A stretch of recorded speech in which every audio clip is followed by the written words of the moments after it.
이 시간 우리에게 주시는 하나님의 말씀은 역대하 20장 18절에서 23절 말씀입니다. 이 시간 우리에게 주시는 하나님의 말씀은 역대하 20장 18절에서 23절 말씀입니다. 구약성경 681면에 있습니다. 역대하 20장 18절에서 23절 말씀입니다.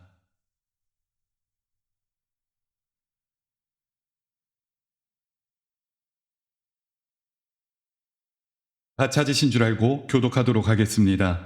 여호사밧이 몸을 굽혀 얼굴을 땅에 대니 온 유다와 예루살렘 주민들도 여호와 앞에 엎드려 여호와께 경배하고 그핫 자손과 고라 자손에게 속한 레위 사람들은 서서 심히 큰 소리로 이스라엘 하나님 여호와를 찬송하였느니라.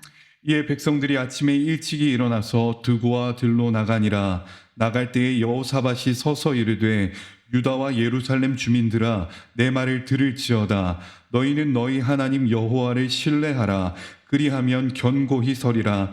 그의 선지자들을 신뢰하라. 그리하면 형통하리라 하고 백성과 더불어 의논하고 노래하는 자들을 택하여 거룩한 예복을 입히고 군대 앞에서 행진하며 여호와를 찬송하며 이르되 여호와께 감사하세 그의 인자하심이 영원하도다 하게 하였더니 그 노래와 찬송이 시작될 때에 여호와께서 복병을 두어 유다를 치러 온 암몬 자손과 모압과 세일산 주민들을 치게 하심으로 그들이 패하였으니 곧 암몬과 모압 자손이 일어나 세일산 주민들을 쳐서 진멸하고 세일 주민들을 멸한 후에는 그들이 서로 쳐 죽였더라.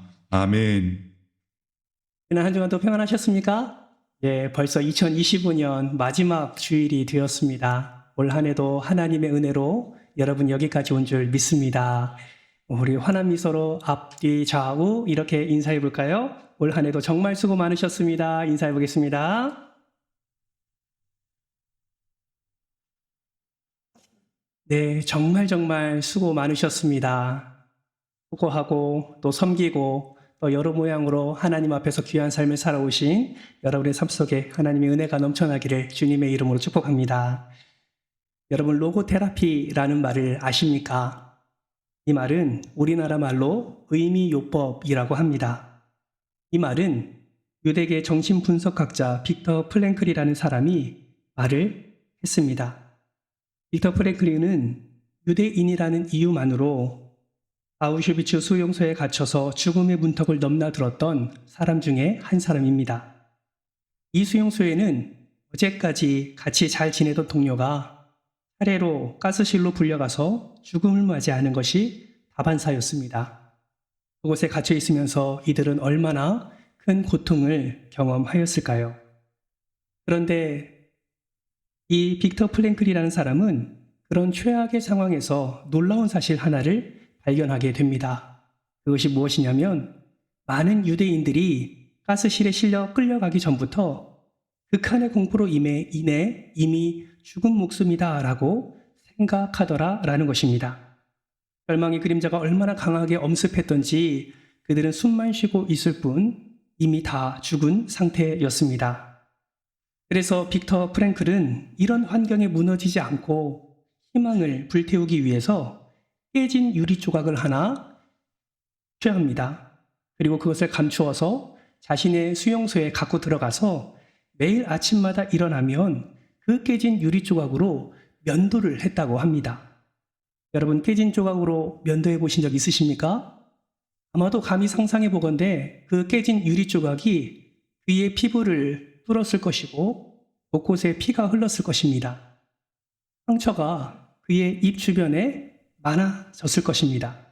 그런데 그는 그 일을 매일 반복했습니다. 왜 그랬을까요? 아픔이 있었을 텐데, 피를 보았을 텐데, 상처가 났을 텐데 왜 그는 아침마다 일어나 깨진 유리 조각으로 자신의 수염을 깎았던 것일까요? 그것은 그가 그 절망적인 환경을 뛰어넘어 그 아픈 상황을 이겨내기 위해서 몸부림치기 위해서 더 하나님의 은혜 아래서 죽음의 수용소에서 절망하지 않으며 살아가겠다는 결단의 모습으로 그렇게 면도를 했던 것입니다. 그랬던 그가 이런 말을 남겼습니다. 한 인간에게서 모든 것을 빼앗아갈 수 있지만 한 가지 자유는 빼앗아갈 수 없다. 그것은 어떤 상황에 놓이더라도 삶에 대한 태도를 선택할 수 있는 자유이다. 그는 자신의 몸을 수용소에 감금하여 자신의 모든 것을 빼앗아 갈 수는 있지만 그가 가진 태도만큼은 절대로 빼앗길 수 없다라고 고백을 하고 있는 것입니다. 사랑하는 성도 여러분, 우리가 살아가는 삶에서 정말 중요한 것이 무엇인지 아십니까? 그것은 바로 삶에 대한 태도입니다. 여러분에게 질문합니다. 2025년도 한 해를 살아오면서 여러분은 어떤 태도로 살아오셨습니까? 어떤 태도를 취하며 여기까지 오셨습니까? 단언하건대 정말 하나님이 기뻐하시는 바른 태도, 또 하나님이 우리에게 말씀해 주신 그 바른 자세로 여기까지 오셨다면 여러분은 이미 하나님의 은혜를 충만히 누린 자임을 저는 믿습니다. 바라고 소망하기는 이러한 태도로 앞으로도 살아가는 여러분 되시기를 주님의 이름으로 축복합니다. 그런 의미에서 옆에 분에게 이렇게 한번 권면해 볼까요? 태도가 중요합니다. 한 번 더 태도가 중요합니다. 그러면 하나님이 기뻐하시는 태도, 우리가 그리스도인으로서 살아가면서 취해야 할 태도, 하나님이 흠양하시는 태도는 과연 어떤 태도일까요? 그것이 바로 감사하는 태도입니다. 여러분, 감사는 고난이 없다고 할 수 있는 것도 아니고 반대로 고난이 많다고 못하는 것도 아닙니다. 고난이 있든지 없든지 어떤 사람은 계속 감사를 고백하는 사람이 있는가 하면 어떤 사람은 감사하지 않는 이들도 많습니다. 중요한 것은 무엇입니까? 감사하는 사람이 행복하다라는 사실입니다. 감사하는 사람이 하나님이 주시는 은혜를 누리며 살 수 있다라는 것이죠. 반대로 말하면 어떻게 말할 수 있을까요? 감사하지 못하는 삶은 불행한 삶이라고 말할 수 있습니다. 왜냐하면 하나님이 복을 허락해 주심에도 불구하고 그것을 감사로 받지 않으면 오히려 내 삶 속에 불행의 그 모습만 발견되어지고 입술로 고백되어지기 때문에 그렇습니다. 그러므로 여러분 기억하십시오. 감사는 행복의 문을 여는 열쇠가 되지만 불평은 불행의 문을 여는 열쇠라는 사실을 반드시 기억하시기를 바랍니다. 사랑하는 성도 여러분, 여러분은 감사를 고백함으로 행복의 문을 여는 사람입니까? 아니면 불평으로 불행의 문을 여는 사람입니까? 오늘 2025년 마지막 주일 이 자리에서 하나님 앞에서 여러분의 삶의 자세와 태도를 다시 한번 점검하시고 앞으로는 하나님이 기뻐하시는 감사를 고백함으로 행복의 문을 여는 인생 되시기를 주님의 이름으로 축복합니다. 오늘 본문 말씀에 그 한 인물이 바로 이러한 감사와 찬송으로 하나님의 은혜를 누린 자임을 우리로 하여금 발견하게 합니다. 오늘 본문에 누가 등장합니까? 여호사밧 왕이 등장합니다. 오늘 본문 말씀을 우리가 다 읽어서 압니다. 오늘 본문 말씀 속에는 전쟁의 배경이 있고 그 전쟁 가운데 하나님께서 여호사밧과 남유다 땅에 승리를 허락해 주셨던 사실을 우리는 말씀을 통해서 알 수 있습니다. 여러분, 사실 이 전쟁은 비교할 수 없는, 대적할 수 없는 그런 전쟁이었습니다. 여호사밧과 남유다 땅에 쳐들어온 그 연합군의 그 무리는 역대하 20장 2절 말씀에 보니까 큰 무리라고 말할 정도로 비교할 수 없는 군사의 차이가 있었음을 발견하게 됩니다. 얼마나 큰 무리였든지 역대하 20장 3절 말씀에 보니까 여호사밧이 그들을 보며 두려워했다라는 것을 말씀을 통해서 알 수가 있습니다. 두려워 떠는 여호사밧이 어떻게 고백합니까? 우리 화면을 보면서 역대하 20장 12절 말씀을 같이 한번 읽어볼까요? 함께 읽겠습니다. 시작. 우리를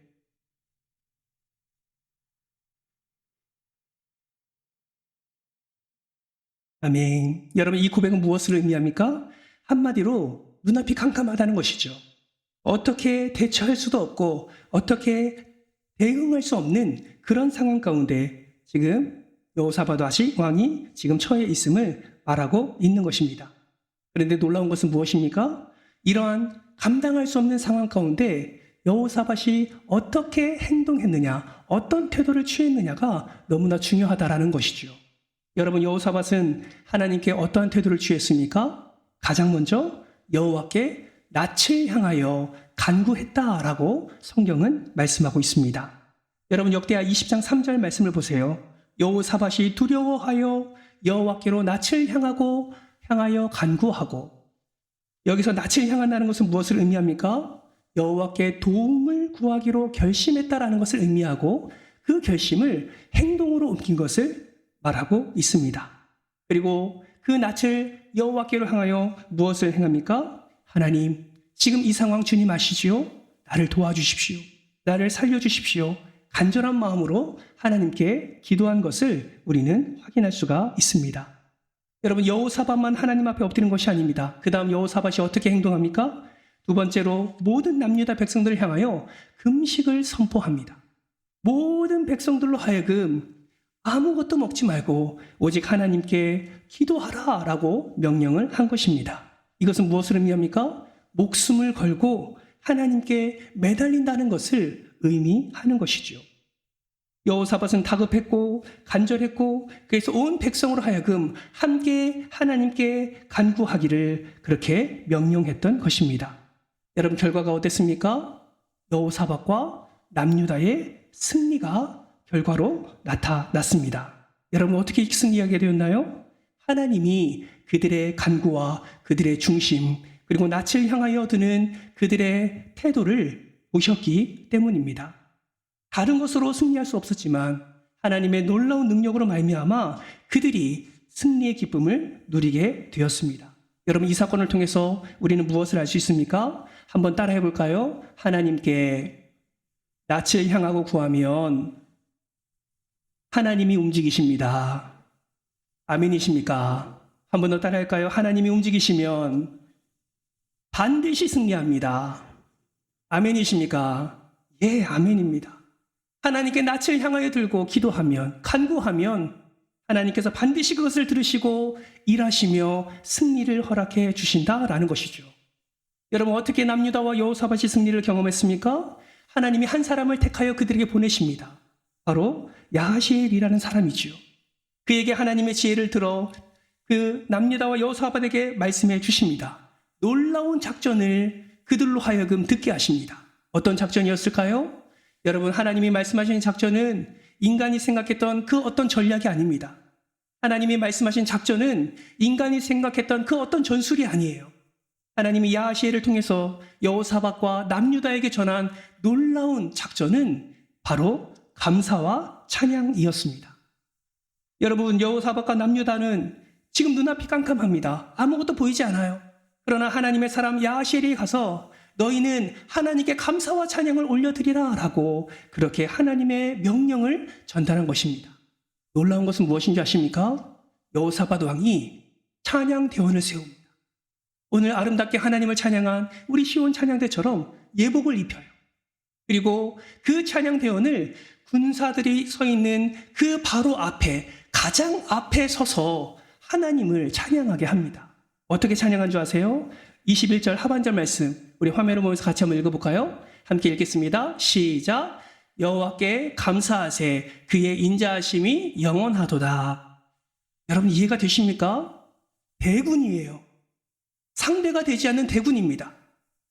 조금이라도 형을 방비하고 조금이라도 더 좋은 전략을 짜기 위해서 머리를 굴려가며 있는 모든 물자를 동원해서 막아서야 하는 것이 우리의 생각인데 하나님은 그렇게 하지 않는다라는 거예요. 오히려 그렇게 찬양대원을 앞에 서서 하나님을 찬양하게 합니다. 하나님께 영광 올려드리게 합니다. 여러분, 인간적으로 생각할 때 미친 짓 아닙니까? 미치지 않고서야 그렇게 할 이유가 없지요. 당장 1시간 후면, 어쩌면 30분 후면 남유다 땅에 있는 그 성 안에 있는 모든 사람이 목숨을 잃을 수 있습니다. 당장 30분 후면 사랑하는 아내가, 사랑하는 자녀들이 노예로 끌려갈 수 있어요. 그런데 지금 여호사밧은 무엇을 하는 거예요? 여호와의 명령에 순종하는 것입니다. 다른 것 하지 않습니다. 그저 예복을 세운 자들과 함께 하나님께 감사와 찬송을 올려드렸습니다. 여러분, 놀라운 것은 그 감사와 찬송을 하나님이 받으셨다라는 것이죠. 그리고 인간이 생각할 수 없는 방법으로 하나님은 그들을 치셔서 여호사밧과 남유다에게 놀라운 승리의 기쁨을 허락해 주셨습니다. 여러분, 감사와 찬송을 올려드리니 어떤 은혜가 임합니까? 승리의 은혜가 임하는 거예요. 뿐만 아니라 그 수많은 연합군, 수많은 대군들이 가지고 있는 수많은 전리품을 그들에게 허락해 주시는 하나님의 은혜를 경험하게 되는 것입니다. 얼마나 전리품이 많았는지요. 성경에 보면 사흘 동안 그 전리품을 가지고 왔다라고 말합니다. 그리고 넷째 날 이들이 무엇을 한 줄 아십니까? 26절 말씀 같이 한번 화면을 보면서 읽겠습니다. 시작. 넷째 날에 무리가 브라가 골짜기에 모여서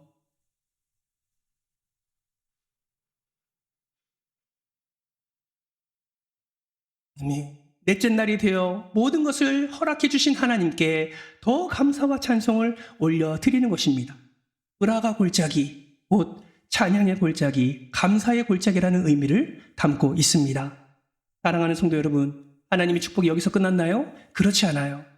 전리품으로 끝난 축복이 아닙니다. 하나님의 축복은 감사와 찬송을 올려드린 그들의 삶 속에 계속해서 일어났습니다.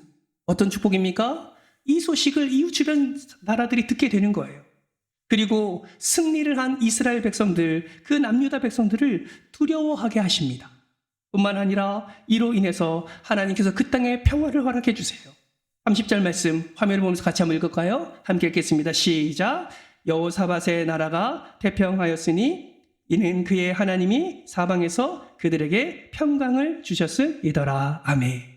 이는 그의 하나님이 주셨음이더라. 무엇을요? 평강을요. 여러분, 내 힘으로 평강의 은혜를 누리는 것이 아닙니다. 내가 노력한다고 우리의 가정에 평안이 임하는 것이 아니에요. 궁극적인 평안, 세상과 비교할 수 없는 그 놀라운 평강의 은혜는 하나님으로부터 부어지는 것입니다. 여호사밧은 그것을 알고 있었던 것이지요. 더 감사와 찬송으로 하나님께 나아가 이 평강의 은혜까지 그는 풍성하게 누리게 되었습니다. 우리는 여기서 축복의 선순환을 발견하게 됩니다. 여러분, 어려운 상황임에도 불구하고 믿음으로 감사했더니, 절망적인 상황에서 믿음으로 감사했더니, 감사의 열쇠로 행복의 문을 열었더니 하나님께서 부어주신 놀라운 은혜를 경험하게 된다는 것이죠. 더 나아가 더 큰 감사로 하나님께 영광을 올려드렸더니 끊임없는 축복, 이어지는 축복의 은혜를 그들이 누리게 되었다라는 것입니다. 사랑하는 성도 여러분, 감사하고 계십니까? 여러분은 어떤 상황 속에서도 하나님을 향하여 감사의 고백을 날마다 고백하고 계십니까? 여러분, 기억하세요. 성경은 어떤 때는 감사해라, 어떤 때는 감사하지 마라 이렇게 얘기한 적이 없습니다. 성경은 데살로니가전서 5장 18절 말씀에 범사에 감사하라라고 우리에게 명령합니다. 이것이 누구의 뜻입니까? 그리스도 예수 안에서 너희를 향하신 하나님의 뜻입니다. 이 하나님의 뜻을 마음에 새기시기를 주님의 이름으로 축복합니다. 여기서 말하는 범사는 모든 경우를 말하는 것이죠. 어떤 상황에서도 라는 의미를 갖고 있습니다. 그러므로 여러분, 아무리 힘들어도 선하게 역전시켜 주실 하나님을 의지하며 하나님께 감사와 영광을 올려드리는 여러분 되시기를 주님의 이름으로 축복합니다. 그러면 어떻게 하면 우리는 이러한 축복을 받는 감사의 삶, 정말 축복의 선순환을 일으키는 감사의 삶, 어떻게 살 수 있을까요? 첫 번째, 따라합니다. 평소에도 감사해야 합니다. 예, 여러분, 평소에 감사하기가 쉬우십니까? 저는 그렇지 않더라고요.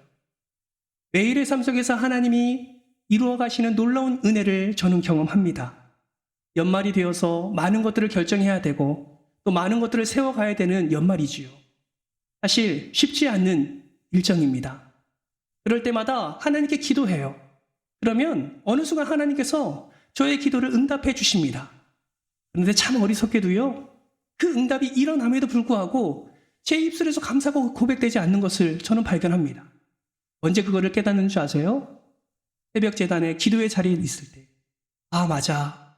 하나님이 이것도 해결해 주셨지. 이것도 하나님이 응답해 주셨지. 맞아. 하나님이 이것도 잘 넘어가게 해 주셨지. 그제서야 비로소 감사를 고백합니다. 하나님, 죄송합니다. 그때 감사하지 못하고 이제야 감사하네요.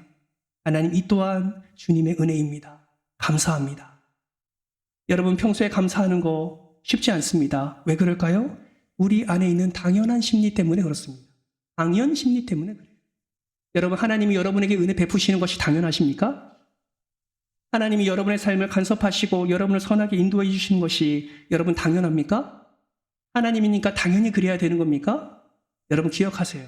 당연한 것은 없습니다. 여러분, 부모가 왜 가정 안에서 자신은 불행하다고 느낍니까? 자녀들이 부모랑 살아가면서 왜 자신은 불행하다고 느낄까요? 부모가 잘 해준 것이 없어서 불행하다고 느낄까요? 아니요. 저는 부모가 돼 보니까 그 어느 때라도 자녀를 먼저 생각합니다. 자녀를 사랑해요. 자녀에게 좋은 것을 주려고 합니다. 그런데 왜 자녀들은 불행하다고 생각할까요? 100가지를 잘해줘도 한두 가지를 곱씹으며 그것이 자신에게 상처가 되었다고 생각하는 순간 오히려 자신은 받은 은혜를 잊어버리고 불행하다고 생각하는 것입니다. 여러분, 부부간에도 마찬가지 아닙니까? 여러분, 부부끼리 왜 불행하다고 생각합니까? 100가지를 잘해줘도 한 가지에 매여서 그 잘한 것에 대한 감사가 사라졌기 때문이 아니겠습니까? 여러분, 교회 안에서도 마찬가지지요. 동일한 조건, 동일한 상황 가운데 있지만 마치 이것이 당연한 것처럼 여기며 감사를 고백하지 않을 때에 오히려 내 안에 흘러가는 그 은혜를 깨닫지 못할 때가 많다라는 것입니다. 여러분, 진짜 행복한 사람이 누군지 아십니까? 사랑을 많이 받는 사람이 아니라 사랑받고 있다고 느끼며 깨닫는 사람이 행복한 사람입니다. 하나님의 사랑도 마찬가지예요. 지금 이 예배 가운데도 하나님의 은혜는 계속 부어지고 있는 줄 믿습니다. 그 은혜를 누가 깨닫고 누가 붙잡느냐에 따라서 받은 은혜의 차이가 나타나게 되는 것입니다. 그러면 하나님의 이 끝없는 사랑을 어떻게 우리는 경험할 수 있을까요? 그 은혜를 감사로 받을 때 우리는 하나님의 사랑을 경험하며 느끼게 되는 것입니다. 사랑하는 성도 여러분, 평소에 얼마나 자주 감사하십니까? 사랑하는 부모님에게 얼마나 자주 감사하시나요? 사랑하는 배우자에게 또 사랑하는 자녀들에게 얼마나 감사를 고백하고 계십니까? 교회 안의 성도들은 어떤가요? 친한 사람에게만 감사를 고백하고 잘 모르는 사람은 그저 지나쳐버리는 그런 신앙생활하고 계시지는 않습니까? 여러분, 우리는 그러면 안 됩니다. 왜 그렇습니까? 이미 예수 그리스도라는 완전한 사랑을 우리는 받은 사람이기 때문에 그렇습니다. 이 예배도 마찬가지예요. 이 예배가 그냥 드려지는 게 아니에요. 여러분, 이 예배가 당연하게 드려지는 것이 아닙니다.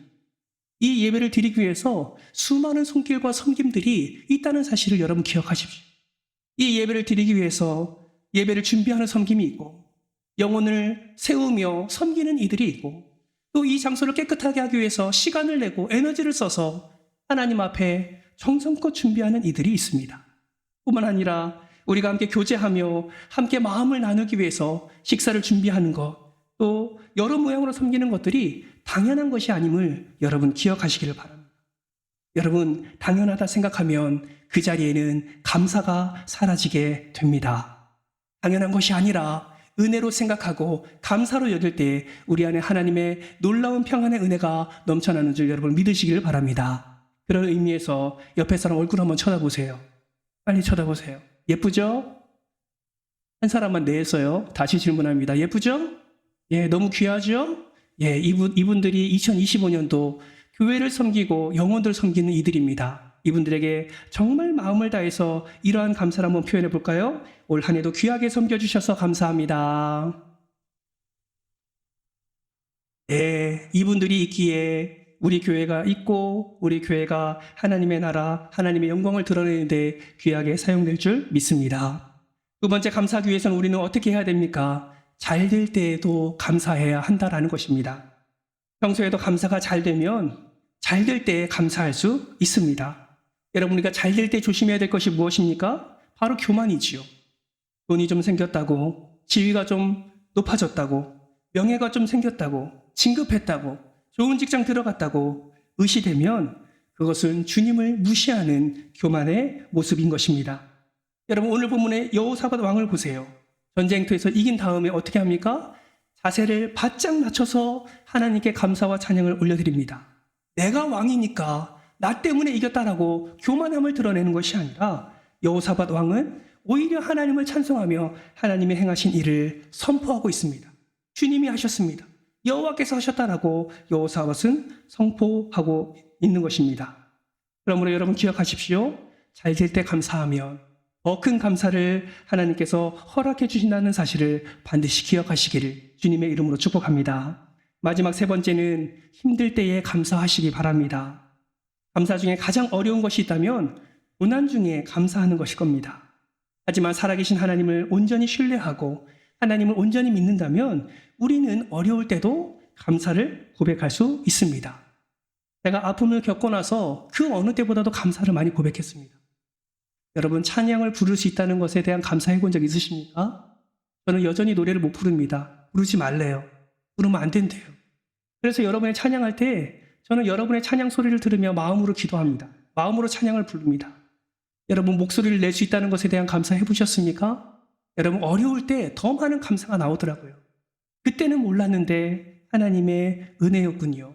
말할 수 있음이, 이 귀한 거룩한 강단에서 설교할 수 있음이, 사랑하는 성도들과 함께 교제하며 함께 마음을 나눌 수 있음이 얼마나 큰 감사였는지 몰랐습니다. 그래서 저는 기도할 때마다 그 어느 때보다도 감사를 많이 고백했습니다. 여러분, 성경의 인물들을 보세요. 다니엘 보세요. 그 어려운 상황, 사자굴에 들어갈 수밖에 없는 어려운 상황 속에서도 다니엘이 무엇을 했습니까? 예루살렘을 향하여 창을 열고 그곳에 엎드려 하루에 3번씩 그냥 기도가 아니라 감사 기도했다라고 성경은 고백하고 있습니다. 그랬더니 어떤 역사가 일어납니까? 사자들로 인하여서 머리털 하나 상하지 않게 하시고 오히려 다니엘을 무너뜨리려고 했던 정적들을 하나님께서 멸하시는 놀라운 역전의 은혜를 우리는 발견하게 됩니다. 사랑하는 성도 여러분, 지금 어떤 삶을 살고 계십니까? 혹여나 남들에게 말하지 못할 어려움 가운데 처하고 계십니까? 여러 가지 아픔과 질병으로 인해서 마음 상해서 여러 가지 눈물로 세월을 지내고 계십니까? 여러분, 그럴 때 감사를 고백하시기를 주님의 이름으로 축복합니다. 그럴 때 하나님께서 여호사밧과 남유다 백성들에게 허락해 주신 놀라운 역전의 은혜, 강건함의 은혜, 평안의 은혜를 더하여 주실 줄 믿습니다. 여러분, 우리가 보는 찬송가 66장을 보면 다 감사드리세라는 찬송이 있습니다. 여러분, 이 찬송을 지은 분이 마틴 링카르트라는 목사님입니다. 이 목사님이 언제 이 찬송을 지은지 아십니까? 유럽에 흑사병이 돌아서 수많은 사람들이 죽어나갈 때 이 찬양을 지었다고 합니다. 심지어 그 흑사병으로 링카르트 목사님의 아들조차도 죽음을 당했고 어느 날에는 교회에서 50명씩 장례를 치를 수밖에 없는 그런 암울한 상태였을 때에 목사님이 이 찬송을 지었다고 해요. 여러분, 1절 말씀 뭐라고 고백하고 있습니까? 다 감사드리세 온 마음을 주께 바쳐 그 섭리 놀라와 온 세상 기뻐하네. 3절 보세요. 감사와 찬송을 다 주께 드리어라. 저 높은 곳에서 다스리시는 주님. 죽어나가는 상황 가운데서도 그는 온전히 하나님을 바라며 감사를 고백했던 것입니다. 이것을 통해서 알 수 있는 것이 무엇인지 아십니까? 감사의 고백은 환경과 상황에 따라서 하는 것이 아니라 믿음으로 말미암아 하는 고백이 감사의 고백이라는 사실입니다. 여러분, 상황적 사람 되지 마십시오. 환경적 사람 되지 마십시오. 상황과 환경에 따라서 여러분의 반응이 나타내는 것이 아니라 어떠한 상황일지라도 어떠한 환경일지라도 여러분의 믿음 안에서 하나님께 감사를 고백하는 여러분 되시기를 주님의 이름으로 축복합니다. 여러분, 올 한 해 어떻게 살아오셨습니까? 여러분의 마음이 어떻습니까? 감사였습니까? 아니면 원망이었습니까? 불평이었습니까? 감사였습니까? 바라고 소망하기는 매일의 삶 속에서 감사를 고백함으로 감사 속에서 역사하시는 하나님의 놀라운 은혜를 충만히 누리시기를 주님의 이름으로 축복합니다. 성경 주석가 매튜 헨리는 이렇게 말했습니다. 우리 화면을 보면서 같이 한번 읽겠습니다. 시작. 감사는